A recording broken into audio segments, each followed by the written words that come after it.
The first night I started my job as a night guard at Crestwood Mall, the supervisor handed me a thin, wrinkled sheet of paper.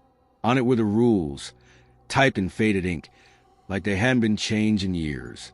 I remember him leaning close, his eyes tired but serious, and saying, "If you want to last here, follow them exactly. No exceptions." I laughed nervously, thinking it was some old mall tradition. But by the end of that night, I understood. These weren't just rules. They were warnings. The rules were simple at first glance. 1. Patrol every floor once per hour.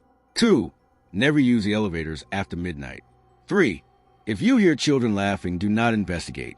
4. Between 2 o'clock and 3 a.m., stay in the office. Do not open the door, no matter what. 5. If you see a woman in a red dress, look away. Do not speak to her. It almost felt like a prank, but the mall was massive and eerie in the dark.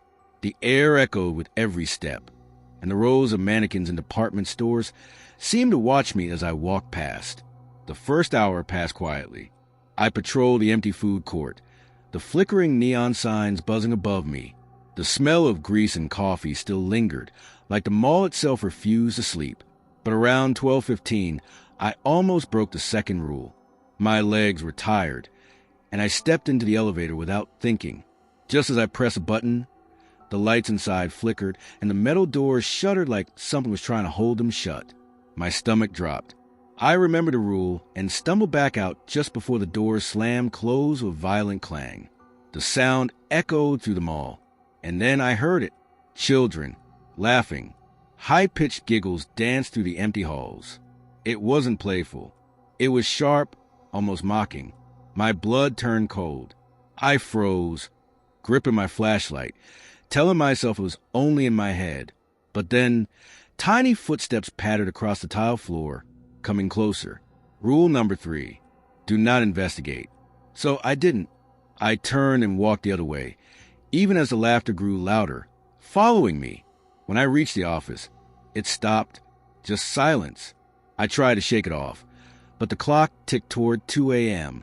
That was the hour the 4th rule mentioned. The supervisor had been firm about it.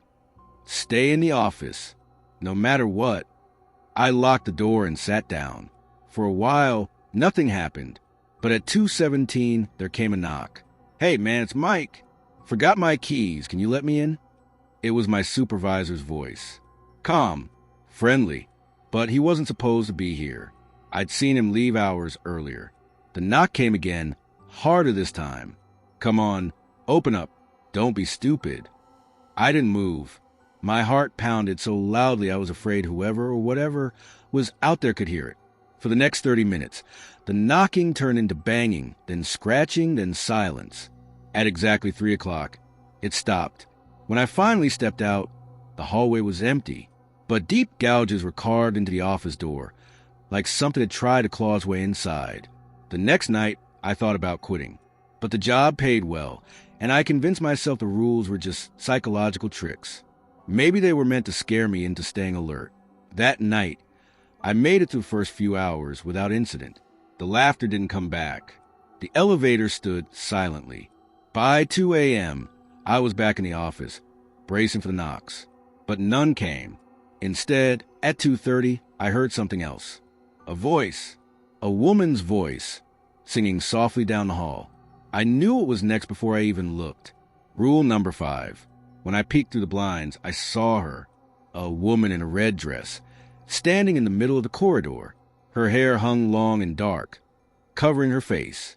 Her voice was haunting, almost hypnotic, as she sang a lullaby I didn't recognize.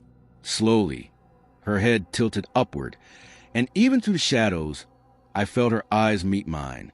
Every instinct screamed at me to run. But I remembered the rule. Look away. Do not speak. I shut the blinds and pressed myself against the wall, trembling.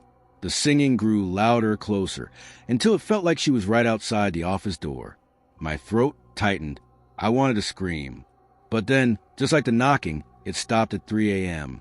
By the end of that shift, I couldn't take it anymore. I went to my supervisor the next morning, slamming the rule sheet on his desk. "What is this? What's in that mall?" He didn't answer right away. He just stared at me, his face pale, his eyes heavy with something like guilt. Finally, he said, "These rules have been here longer than I have. Every guard before you followed them. The ones who didn't, well, they didn't last." I asked him if anyone ever broke Rule 3 about the children. His jaw tightened. One guard did. Just once. He went looking for the kids. We found him the next morning in the food court. His body was there, but his eyes, they were gone. That was enough for me. I quit that day, walked out, and never looked back. But sometimes late at night, I hear it again. The faint sound of children laughing. Some rules are made to guide us. Others are made to protect us from things we can't explain. I used to think the rules of that mall were just old superstitions. Now I know the truth. They were survival instructions.